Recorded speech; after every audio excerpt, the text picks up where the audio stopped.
வணக்கம்ப்பா.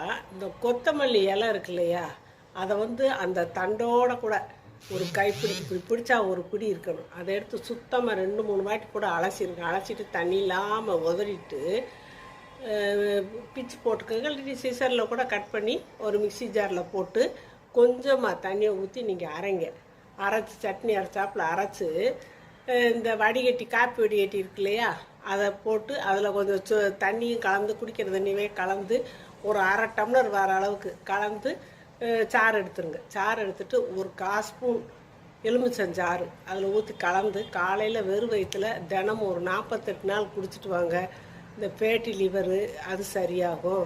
அப்புறம் இந்த பித்தப்பை கல் அது மலத்தோடையே போயிடும்.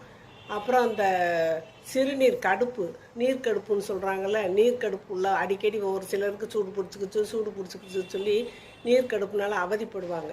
அவங்களும் இதை குடிச்சிட்டு வரலாம். அப்படி குடிச்சிட்டு வரையில் உங்களுக்கு நல்ல ஒரு சௌரியம் கிடைக்கும்ப்பா.